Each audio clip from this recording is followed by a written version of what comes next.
تو نے اپنے آقا کو جس چھری سے قتل کیا تھا اس پر تیرا نام کونندہ ہے، اور وہ چھری ابھی زمین کھود کر نکال لی جائے گی۔ حضرت داؤد علیہ السلام کے حکم سے زمین کھودی گئی تو ایک انسانی کھوپڑی اور ایک خنجر نما چھری نکلی جس پر گائے کے مالک کا نام کونندہ تھا۔ بسم اللہ الرحمن الرحیم۔ آپ دیکھ رہے ہیں QH TV یوٹیوب چینل۔ حضرت داؤد علیہ السلام کا زمانہ تھا جب ایک شریف النفس اور کمزور آدمی اللہ سے اکثر یہ دعا مانگا کرتا تھا کہ وہ محنت و مشقت کے تو قابل نہیں رہا، اسے غیب سے روزی ملتی رہے۔ اس کی یہ دعا تمام لوگوں کے علم میں تھی۔ لوگ اسے دیکھتے ہی طرح طرح کی باتیں بنایا کرتے تھے۔ ان کا کہنا تھا کہ اللہ نے اسے ہماری طرح ہاتھ پاؤں عطا کیے ہیں، پھر یہ کیوں محنت کیے بغیر اللہ سے رزق مانگتا ہے۔ وہ حضرت داؤد علیہ السلام کی مثال دیتے تھے کہ وہ پیغمبر خدا ہیں، خوش الحال ہیں، مگر روزی محنت و مشقت سے کما کر کھاتے ہیں۔ وہ شخص سب کی باتیں سنتا مگر کسی کی پرواہ کیے بغیر آہذاری جاری رکھتا تھا۔ اللہ سب کی سننے والا ہے۔ جب اس نے اللہ سے گڑ گڑا کر دعا مانگنے کی حد کر دی تو رحمت حق جوش میں آئی۔ اس کا دروازہ اچانک کھلا اور ایک موٹی تازی گائے اس کے گھر میں گھس آئی۔ اس نے فوراً گائے کو ذبح کیا اور قصاب کو بلا کر اس کی بوٹیاں بنوائیں۔ آپ دوستوں سے گزارش ہے کہ جنہوں نے ابھی تک یوٹیوب چینل سبسکرائب نہیں کیا، چینل کو سبسکرائب کر دیں۔ اس دوران گائے کا مالک اپنی گائے کی تلاش میں ادھر نکلا۔ یہ منظر دیکھا تو بولا، ظالم، یہ کیا غضب کر ڈالا، یہ گائے تو میری تھی، تجھے کس نے اجازت دی کہ اسے ذبح کر کے اس کی بوٹیاں کروا ڈالیں؟ وہ شخص بولا، بھائی زیادہ چیخنے چلانے کی ضرورت نہیں، میں برسوں سے اپنے اللہ سے دعا مانگ رہا تھا کہ میرا رزق میرے گھر پہنچا، اب مجھ میں محنت و مشقت کی طاقت نہیں۔ آج اس رحیم و کریم نے میری دعا سن لی تو میں نے اس گائے کو اللہ کی طرف سے بھیجی ہوئی سمجھ کر ذبح کر ڈالا۔ پھر گائے کے مالک نے اس شخص کو پکڑا اور حضرت داؤد علیہ السلام کی عدالت میں لے گیا۔ لوگوں نے گائے کے مالک کی باتیں سنی تو اسی کو حق پر سمجھا۔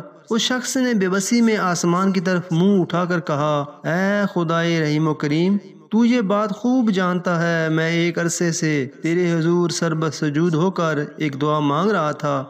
میری مثال اس اونٹ کی سی ہے جو سستی اور تھکن محسوس کیے بغیر منہ سے جھاگ نکالتا ہوا اپنی اونٹنی سے ملاپ کے لیے چلا جاتا ہے۔ مجھے جب میری مراد مل گئی تو تیرا یہ بندہ مجھے نافرمان سمجھ کر ابلیس کی طرح ملامت کر رہا ہے۔ اے میرے روزی رساں، میں نے ہمیشہ تیرے دستے سوال دراز کیا، تو میری پردہ پوشی کر اور مجھے آج اس ذلت سے بچا لے۔ مقدمہ حضرت داؤد علیہ السلام کی عدالت میں پیش ہو گیا۔ گائے کے مالک نے دعویٰ پیش کرتے ہوئے کہا، اے پیغمبر خدا، میری گائے اتفاق سے اس شخص کے گھر میں جا گھسی تھی، یہ شاید پہلے ہی طاق میں تھا، اس نے میری گائے ذبح کر ڈالی۔ میری فریاد ہے کہ میرے ساتھ انصاف فرمایا جائے اور اس سے پوچھا جائے کہ اس نے ایسا کیوں کیا۔ جس نے گائے ذبح کی تھی اس نے جواب دعویٰ یوں پیش کیا، اے پیغمبر خدا، یہ پورا شہر مجھے جانتا ہے، میں نے آج تک نہ کسی کا مال چرایا نہ کسی کو بلا وجہ تنگ کیا، البتہ میں ایک دعا بڑے عرصے سے مانگ رہا تھا کہ اللہ مجھے محنت و مشقت کے بغیر رزق عطا کرے کہ میں محنت کے قابل نہیں رہا۔ یہ گائے یوں خود سے میرے گھر میں گھسی تو میں سمجھا اسے اللہ نے بھیجا ہے۔ پھر یہ شخص شور مچاتا ہوا آ گیا کہ گائے اس کی ہے۔ حضرت داؤد علیہ السلام نے فرمایا، بندہ خدا، کوئی ٹھوس اور معقول دلیل پیش کر جس کی وجہ سے تو نے یہ گائے ذبح کی ہے۔ وہ غریب انسان آبدیدہ ہو گیا۔ اس نے کہا، اے پیغمبر خدا، آپ بھی وہی بات کر رہے ہیں جو سب لوگ کر رہے ہیں۔ ایک آہا اس کے دل کی گہرائیوں سے نکلی۔ اس نے آسمان کی طرف سر اٹھا کر نگاہ ڈالی، اے میرے دل کے درد سے آشنا، تو حضرت داؤد علیہ السلام کو روشنی عطا فرما اور انہیں حقیقت حال سے آگاہ فرما دے۔ پھر وہ اتنا رویا کہ حضرت داؤد علیہ السلام کا دل دہل گیا۔ انہوں نے گائے کے مالک سے کہا کہ اس مقدمہ کا فیصلہ ایک روز بعد سنایا جائے گا۔ پیغمبر خدا اپنے حجرے میں داخل ہوئے، عبادت گاہ کا دروازہ بند کر دیا، باری تعالیٰ سے دعا کی کہ اے علیم و خبیر، آقا و مالک، مجھے حقیقت حال سے باخبر فرما۔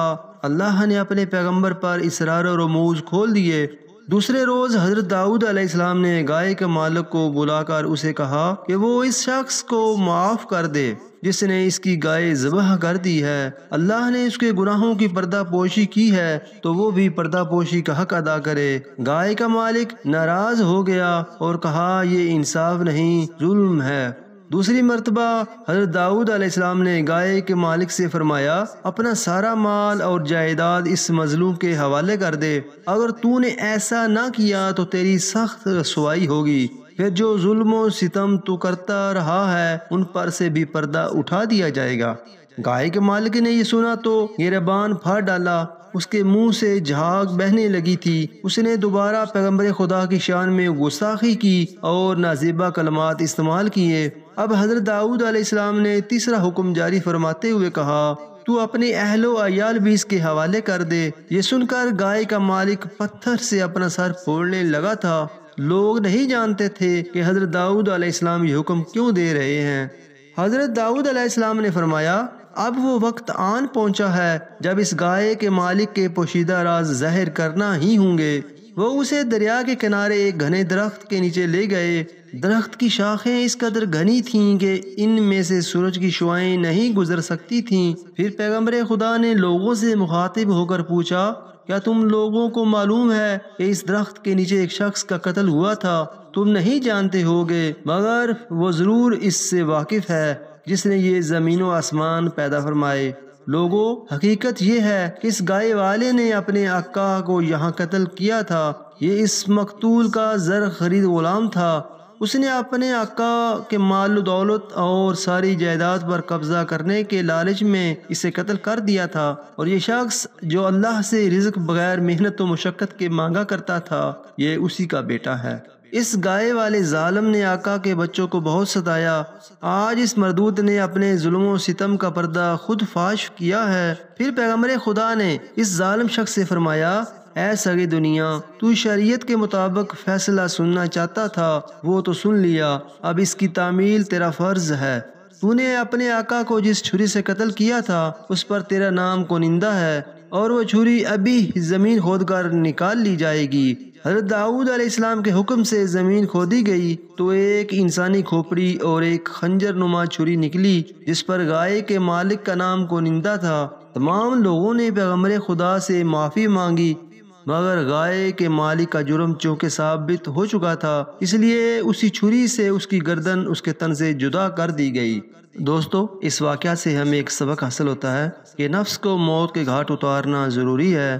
گائے والا دراصل تیرا نفس ہے جو تجھے دھوکہ و فریب دے کر تجھے بڑا آدمی بنا دیتا ہے۔ امید ہے کہ دوستوں کو یہ واقعہ اچھا لگا ہوگا۔ اگر آپ مزید ایسے واقعات سننا چاہتے ہیں تو میرے اس چینل کو سبسکرائب کر لیں اور بیل کے بٹن کو پریس کر دیں تاکہ بعد میں آنے والی مزید ویڈیوز آپ تک بر وقت پہنچتی رہیں۔ ملتے ہیں نیکسٹ ویڈیو میں۔